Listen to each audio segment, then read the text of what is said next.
You're the guy people call when they need a helping hand, moving furniture, unloading a truck. But lately, your shoulder's been acting up, and you're the one who's calling for help. And that's the moment you realize you can no longer shoulder the load. The Joint and Spine Center is Cincinnati's leading destination for orthopedic care with a range of surgical and non-surgical treatments. So when a moment has the power to change the rest of your life, go to the one place with the power to change it for the better, the Christ Hospital Health Network. This changes everything. The Pound This Podcast is brought to you by the Christ Hospital Health Network. This is the Pound This Podcast, episode 649, Shay's Weight Loss Journey Weekly Updates. I want to lose weight, but I don't know how to get started. What should I meal prep every week? How do I get those sweet booty gains? Inspiration for your healthy lifestyle. The Pound This Podcast with Amanda Valentine.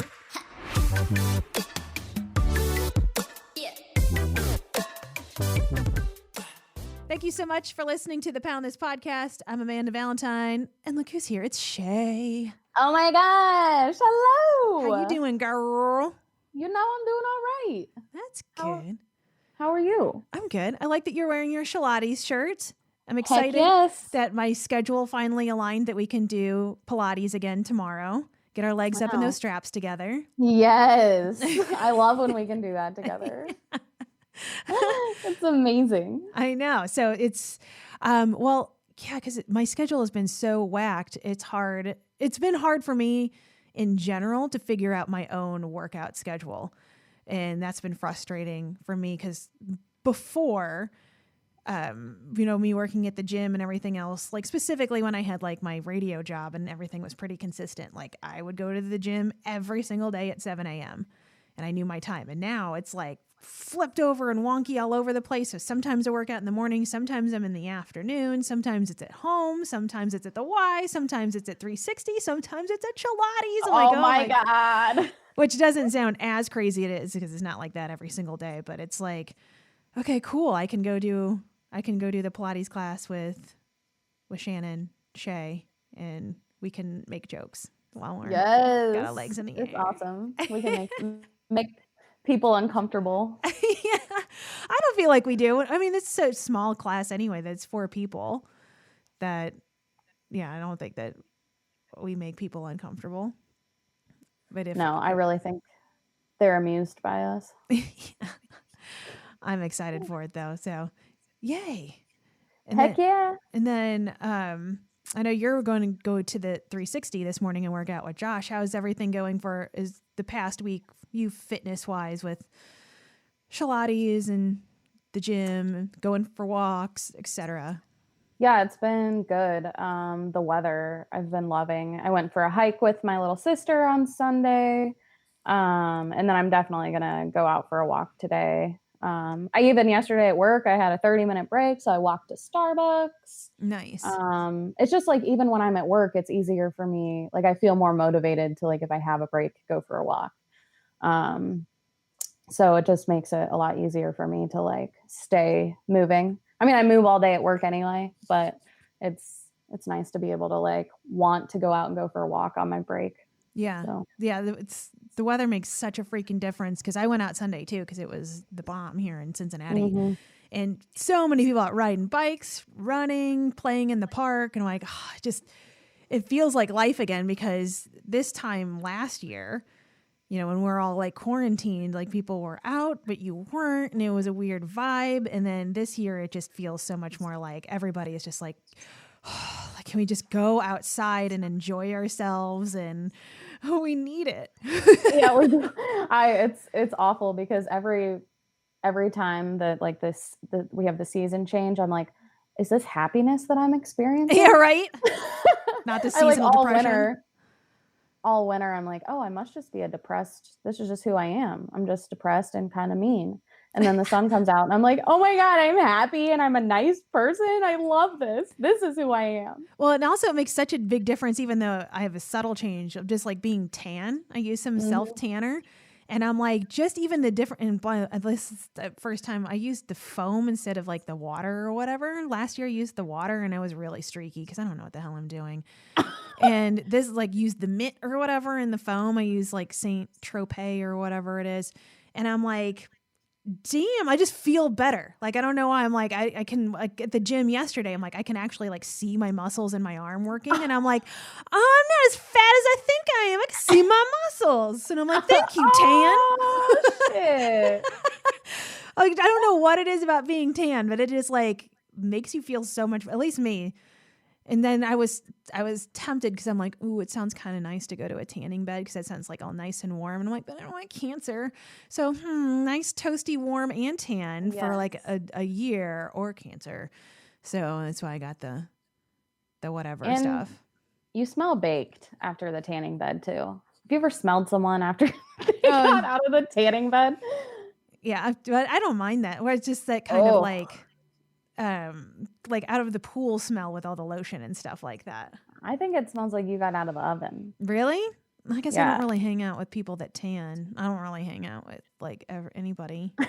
But I've never used self tanner. I don't think that it would go well for me. Why? I would end up streaky.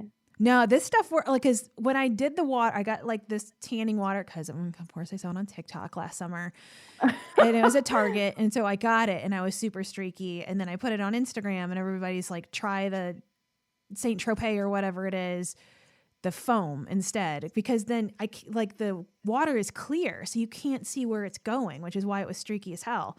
And this though, you can see it, like you can tell what you're doing. You just take this little mitt and you rub it all in. And the only part that was funky was my back because I couldn't reach it, and I just had Mike do that, which was fun for me. Of like, can you rub this stuff on my back? And he's like, what are you doing? Like looking like an Oompa Loompa. But I think it looks really good. I mean, it's just, I don't know. It just makes me feel it's slightly better. Of like, I don't know why this makes me feel a little bit better about myself, but it just makes me a little bit happier. So I don't know. I don't know if the chemicals in this stuff will give you cancer too. It's like everything. Like a bed. Everything gives us cancer. And I burn so freaking easy. Like I could just drive in the car and get sunburned. Yeah. And even though I will slather on a ton of sunscreen, I will still burn. And then I'll have like tank top burn tan for like over a year. Like my feet still have like a Tom's tan that I got when I first started losing weight in 2012, because I walked so much in my Toms that is forever permanent on my feet, that my feet have a Tom's tan. Wow.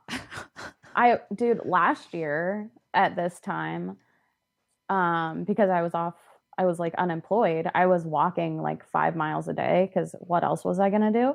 And I got sunburnt in March last year. Like homegirl was tan in March. Nice. Because all it takes is me going outside and seeing the sun and I get sunburnt.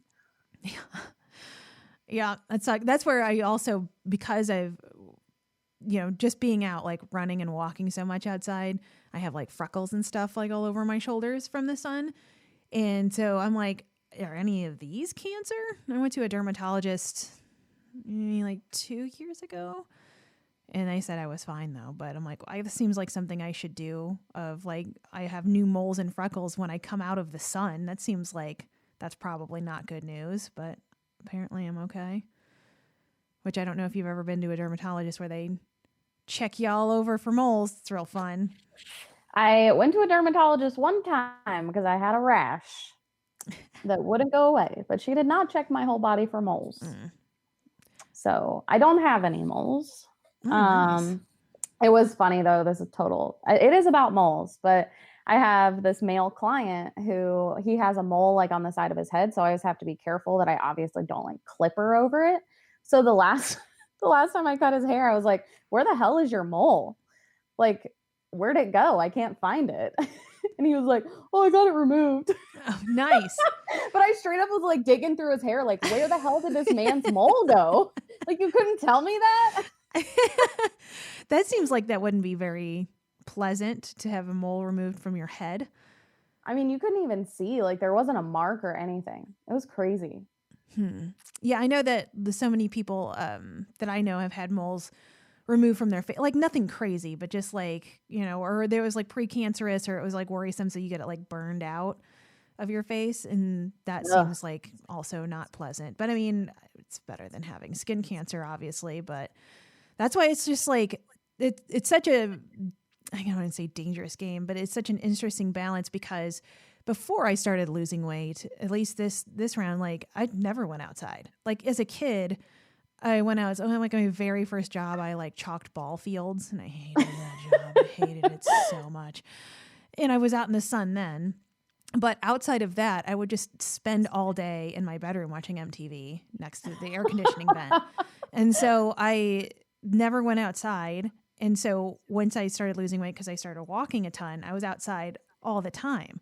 So I never like worried about like, oh, I'm going to get skin cancer or moles or being out in the sun until I was literally out in the sun every single day walking or running. And it's kind of like, just like a trade-off. I wasn't worried about skin cancer or anything like that before losing weight. So now I'm making a healthier choice to move my body and lose weight. And now I'm worried about skin cancer. God, it's just like there's always a catch, right? It's like, oh, I'm going to lose weight and get healthier. Now I'm going to deal with body dysmorphia. Like, okay, so I signed up for that now. Oh, God, no kidding. I'm like, the body dysmorphias, that is interesting. I know. I really want to do a podcast topic about that. I discussed that with Rochelle, the sex educator that's been on the podcast a couple of times, and she's just like, that's out of my scope. So I was going to look into having a therapist come and talk about it because, yeah, I mean, I definitely suffer from that. And I think so many people do in so many different ways. Mm-hmm. And I think that's just a part of weight loss that you don't think about until you get there of like, I'm sure you're probably the same way of like, you think I'm going to lose this amount of weight or whatever. Yeah. I'm going to look this certain way. I'm going to feel like one hot bitch.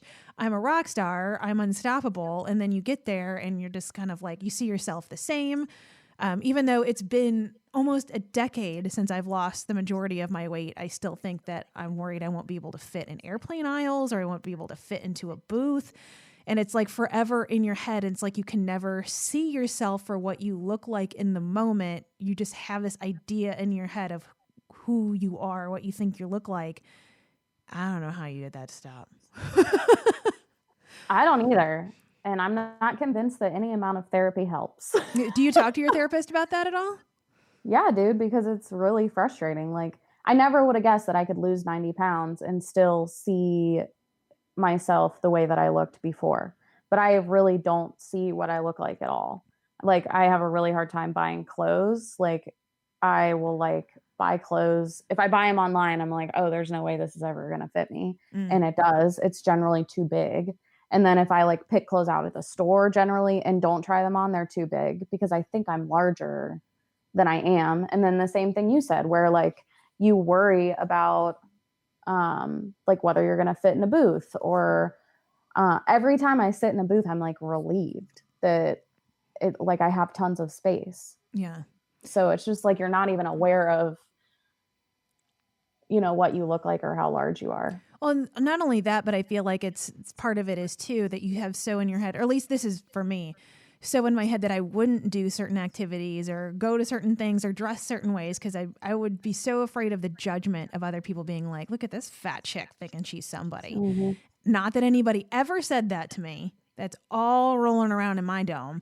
And so then to still kind of have those feelings, you know, even after weight loss of like, oh, if I do this, people are still going to be like, why is the fat girl trying to do that? You know what I mean? And so it's just kind of like, but I'm like, yo, I've lost a bunch of weight.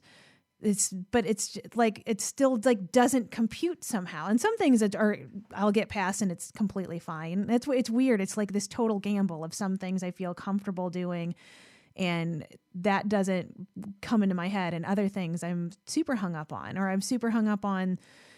I mean, even now, like just some of the things that I think now is, especially like now that I'm like officially like a personal trainer, of like, are people going to look at me and be like, this chick's a personal trainer? Like, oh, I guess anybody can just have this job now. You know what I mean? Of like things like that, like you have a job in like health and fitness, or even doing this podcast or doing like Instagram or anything where I talk about like weight loss and healthy body stuff.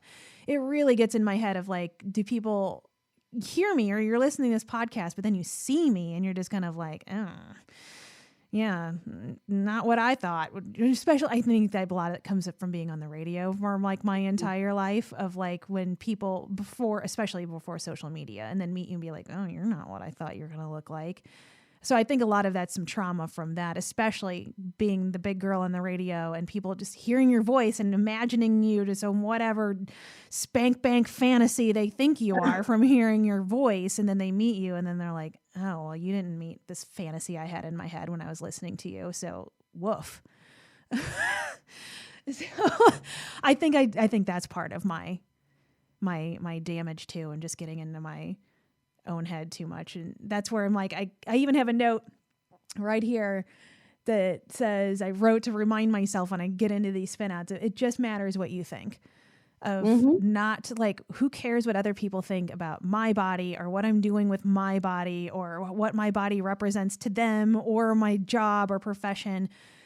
But it's so hard when you've had this like mindset about yourself, like so deeply burned into your soul. Right. Like, how do you let that go and not to like, discourage people from losing weight because this part of the, the mind trip doesn't go away. It gets better, but. Yeah. Well, and there's so many other awesome things that come from losing weight. Like that, I think it's just more interesting. It's been interesting to me because there is such, like when you are overweight, you just assume that you're going to lose this weight and like think that you're gorgeous and be so confident and like your whole life is going to be better. And it's like, that to me is interesting that we put that much like weight on what our weight is. Yeah, like it's going to fix our whole life somehow. Yeah, and it doesn't. And I mean, it's definitely changed. I am a much happier person, but that's more because I'm caring for myself, not because of my size. Yeah. Yeah, I don't know. I really like there's like a quote that people say online that's like, your body is the least interesting thing about you. Yeah. And like, I have to remind myself that all the time. Like my body is literally just a vessel for who I am. So like, it is literally the least interesting part of me, but I spend the majority of my time focusing on what my body looks like instead of who the hell I am, which is way more important. I know. And it's just such a hard, like it's a practice. You have to like catch yourself in it. And especially with the body thing too, that I think everybody has found themselves in this space where like you have to realize you have to love yourself in this moment, because you'll look at old pictures of yourself where you're like, God, I was so fat. I look so gross. I'm not going to post this picture, hide it, burn it. And then you'll see it 2 years later and be like, what the hell was I talking about? Yeah. I was like one hot bitch right there. Like I was I thought I was fat and gross. Like, holy shit. Like what? And so it's like if you've ever caught yourself in those moments, then you have to be like, I'm here right now. Like, why can't I just be like, yeah, I'm like hot. I feel awesome right now. I feel comfortable in my own body, instead of telling yourself I'm so fat and gross, because you're going to look back. You're going to be like old and wrinkled and gravity takes its course, because that's what happens. And you're going to be like, I had this younger, functional, beautiful body, and I told myself it was trash every day. And like, that is harder than, I don't know. That's just like something that I think about a lot, and I'm trying to catch myself in those moments when I'm like, this isn't good enough. You have to work harder, get them abs, girl. You know what I mean? Of like, of like, oh my God, I'm being hung up on the wrong thing. Right. Well, and I like the past couple weeks, like, especially since I've gone on like some long hikes, like I get hyped all the time about just like how much better I move and how much like more physically fit I am. And that doesn't, like, my size doesn't matter in that either. Like what my body looks like doesn't matter. It's just cool as hell to me that I can go like hike up hills and not feel like I'm going to die, or I can like lift heavy weights and feel strong. Like that stuff is awesome. And it doesn't matter what my body looks like. It's more like what my body is capable of that I also like need to focus on, because that to me is cool as hell. Like there are skinny bitches who can't do some of the physical stuff that I can do as a bigger person. So it's like, it doesn't generally matter that much, like what my weight is right this moment. Yeah. But yeah, that's hard though. It's It like is at the end, hard. like we can talk about this now and be like, oh, we understand this intellectually. Like this is how Oh, we yeah. should behave. And then you just get in a spin. And then it's like, Oh, yeah. or something happens or somebody has some rude ass comment or whatever is a trigger for it. And then you just go into this shame spiral of beating yourself up. And then it's like, okay, catching that and climbing out of it and not letting other people. I don't know. I feel like mine is all just from me. I am definitely my own worst enemy. I don't really have that many people, knock on wood, really come after me or give me like really shitty comments. But it's just me. I'm like, I don't think anybody could be meaner to me than me. I am the meanest person to myself. And that's why it's so hard. 'Cause it's like, how do you get out of your own head? Like, shut up. Again, like you can do all of these amazing things. Like you're a good person. It doesn't like this stuff doesn't matter. And it's like, especially that's why I have such a weird relationship with the scale. 'Cause it's like you hop on a scale and then that's going to tell you who you are as a person, or for the rest of the day, you're going to let that tear you apart over what your gravity is for like 30 seconds of weighing yourself. And I just think that's part of the whole journey and the process is like living through all that crap and realizing like how you behave with it, whether that's just bail altogether and you don't want to think about this anymore and you're just going to go back to your old lifestyle because I don't want to deal, or like, all right, saddle up. Let's untie these knots, man. That's right. So, and I don't know if you want to talk about this or not, but you want to know how you're going on some dates? Yeah, so homegirl got on eHarmony.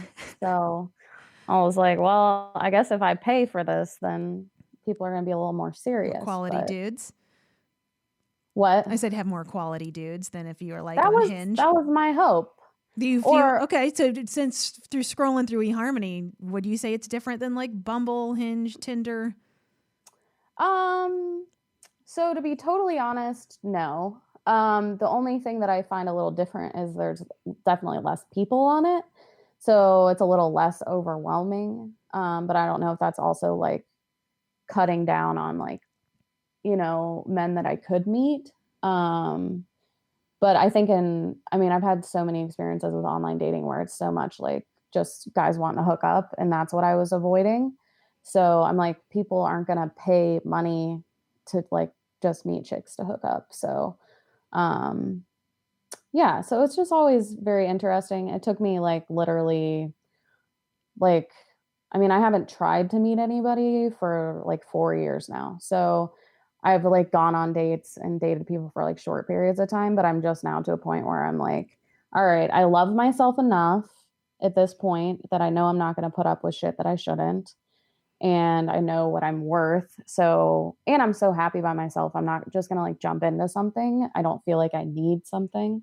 So I feel like I'm at a healthy enough place where I could find someone, but we'll see what happens. Nice. Yeah. I listened to, God, I can't remember the name of it. Let me see, I have it. I don't want to give them, I don't know these people. I saw a TikTok about it. I know I sent you the TikTok and then I looked it up. It's these two girls that talk about being overweight and dating. And I don't remember the name of the podcast. Did you listen to it? I did. I listened to one episode because I'm like, I really like that conversation point. I'm like, I'm curious about what they have to say. And yeah, of course, I can't find the damn thing now. Oh, I'll look it up. Or maybe I have it here. No, I know you sent it to me. Yeah, I can't remember the name of their podcast. But yeah, the one I listened to, they were discussing how that they think it's such bullshit that they have to like really reinforce in their dating profile that, hey, I'm a fat chick. FYI, I'm fat. Guess what? I'm fat. And they're like, why did no one else like just has to describe their body to you? It's just like, if I put full body shots in the pictures, that should be enough. Like, this is what my full body looks like, and being honest about what my full body looks like. I don't need to put in my bio that my weight and my body size. I'm like, which I totally agree with, but I also haven't dated since the early 2000s. So it's a little bit different of a scene than when I was dating. But it was like, you know, they're like, but so many of the comments that they got from men reaching out to them is like, what's your body look like? And like wanting to describe weight. And I'm like, but it's not like, I don't know. Again, I don't online date, but I feel like if I was like looking for dudes, I wouldn't be like, describe your body to me in great detail as a conversation opener. Like, I see your pictures. I got it. You don't have to like retell me like your weight or, hey, I'm a fat guy.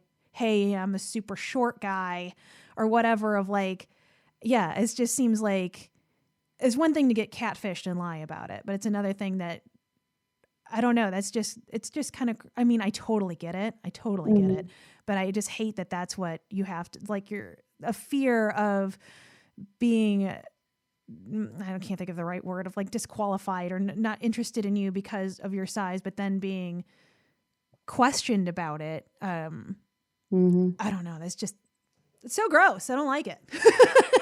Is the podcast called Swipe Fat? Yes, that's it. Okay. I was pretty sure I found our text messages. Yeah, it is jacked up that it's that way. I also like, I try at this point to be like, if a guy isn't interested in an overweight girl, then whatever, like he's not. But it's interesting to me that men are willing to completely disqualify who could be an amazing woman because she's a little bit overweight or a lot overweight. So I don't know. And I guess it's just a difference between men and women. I don't want to speak for you, but I'm like, things like that wouldn't make a huge factor for me. I'm like, if this dude's like funny and cool and smart, like whatever, you know what I mean? I mean, but I guess it's just difference between how people behave or just a behavior thing. Well, and I do because I work with a lot of women. Like it's hard because there are chicks that I work with who are super like picky and judgmental about what men look like. And I'm not like that. Like, I just want you to be kind to me and be funny and like someone that I could enjoy spending time with. I don't really have a lot of like, oh, I wouldn't date that guy because of this. I'm like, and I find that when I get to know guys, if they're good people, I'm like hella attracted to them. Yeah. Like, it doesn't have anything to do with what they look like. Like, there's been clients who like, I didn't really find I wasn't like, oh man, I'm super attracted to them. And then I get to know them and I'm like, holy shit, you're like so attractive to me because you're a good person. Yeah. And why isn't that more important to people? I don't know. Because honestly, we're all going to get old. We're not going to look the same forever. People gain weight, people lose weight. So it's like, however you meet me in this moment is not what I'm going to look like 10 years from now. So that shouldn't be what is most important to you. Unless you're with a total douchebag. Like, listen to this. So this show, like the worst career experience that I had working on this show with these dudes.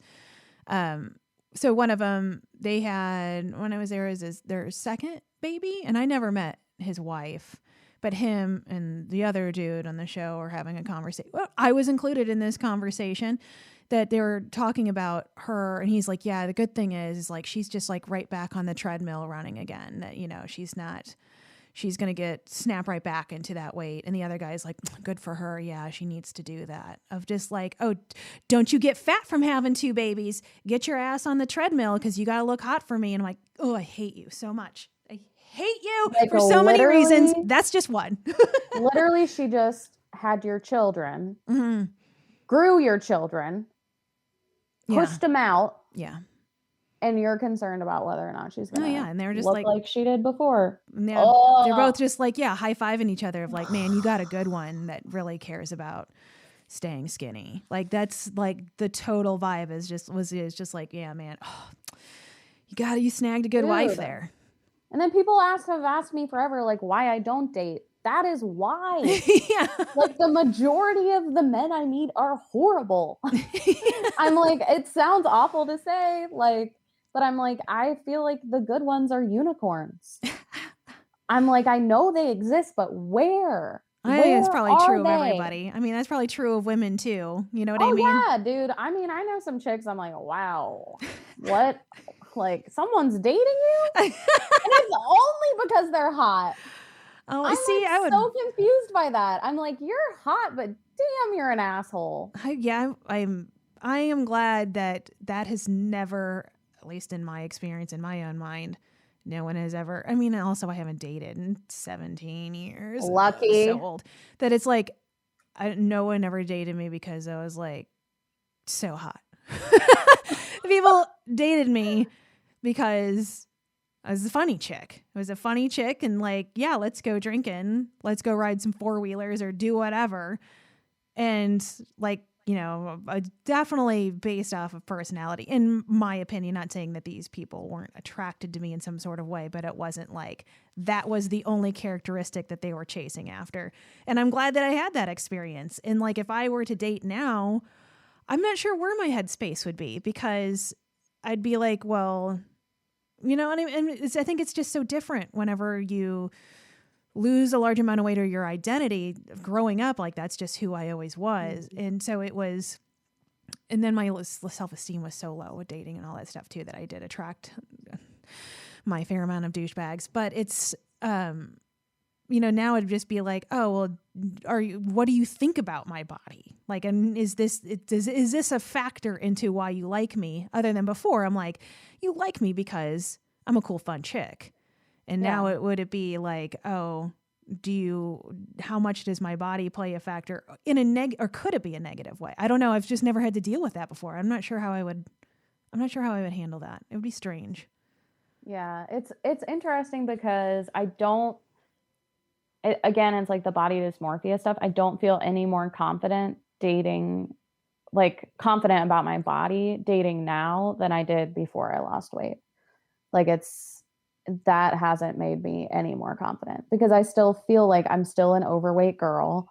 And I just feel like there's still this level of like, oh, I do need to communicate that. And it is going to like cut down on men that will be interested in me.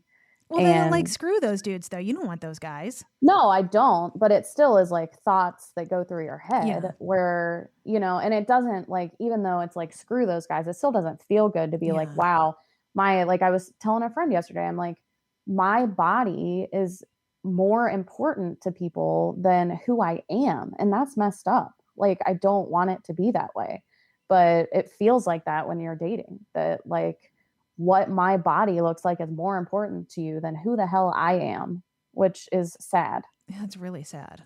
There's gotta be people. Oh, I'm sure there are, but again, they're unicorns. Yeah. Well, and it's just so hard to find them. Like, you know, and we're in our global personal pan pizza pandemic. We're in a panorama. And our pancetta. Pandemonium. There's that. And then like, I've not really heard many positive experiences from online dating. And then me and you were just talking too, you know, when we weren't recording about like, well, then meeting people at bars, are you really going to leave with some stranger you meet in a bar? Like, no. Nope. And so it's like, yeah. So then how are you supposed to meet these people when every avenue you're like, is this sketch ass person going to like, kill me and hide the body somewhere? Have you watched Dateline? Okay. That's why there's a million true crime podcasts, man. I've had dudes be like, do you want to meet or like, do you want me to pick you up? And I'm like, ew, don't pick me up. You think I'm going to tell you where I live and then get in a car with you? That's hilarious. Obviously, you have no idea what it's like to be a woman. Oh my God. Yeah, I can't imagine that. Any date I'm going on, I'm telling multiple people what I'm wearing, where I'm at, sharing my location. Like, I'm not playing no games. I'm not ending up on Dateline. Oh my God. I do like the TikTok trend though, where they're like, if I go missing and I'm murdered, they'll like don't, or you have the missing part. If I go missing, don't use this photo of me because no one will recognize me. Like their Instagram photos, they're like, no, that's not what I really look like. Have you seen the ones where you like text someone and you're like, what photo of me would you use if I went missing? Oh no, I haven't seen So that. I did that with my parents and my sister. Oh, it was so funny. What did they try to make you laugh, or was it their real response? Oh no, it was funny. Like, and then one of the TikToks I saw, this girl asked her brother like which photo he would use, and it's her like in a ski mask and stuff, and he's like, I'd use this one so they never find you. Oh my god. So like just some real good ones. Yeah. Same sort of dark thought. And this sounds terrible, but like I was reading an obituary the other day. It's a long story. But like reading this obituary, like in the things that were said in it, and I'm like, oh my God, I'm not sure if these are the things that I would want to be remembered by. And then I was like, well, wonder what my obituary would be. And I'm like, who's going to write that? Do I need to have that conversation with somebody? Of like, you know, like I don't want my obituary to be like, this bitch couldn't be trusted around a tub of cheese balls. Like, I would want that in my obituary, actually. Hey, how about you go ahead and write your obituary? Have it like written up ahead of time. Just have it ready what to you roll. want it to. Just prepare it now. Oh my God. Yeah, Dude, I would make it so whacked. I would totally say the cheese ball thing, man. Yeah. that's good stuff. Shit. She probably died of cheese balls. She probably just oh my God. Yeah, God. But that was a dark thought that I had the other day of like, oh man, you know, if I suddenly died, what's the obituary look like? And then also too, like what's the party going to look like? I feel like I need to have some sort of say. And even though I'm not there anymore, like I want. Put that in your will. You got a will? No, I don't have a will. That's all grown up, man. Listen, you could die tomorrow. I make sure. Okay, so this is real morbid. But we had a lot of death in my family all within a 2-year time span. And me and my sisters were all at dinner with my parents. And we were like all going around the table saying what we wanted when we died. Like we all were like, we're going to put it out there now. Like this is what we want to go down. So we all know. Everybody knows. What are you going to do? What do you want? Listen, I'm honestly not sure. My sister's had some weird stuff. I would like to be, if my cat is still alive, some of my ashes be fed to him.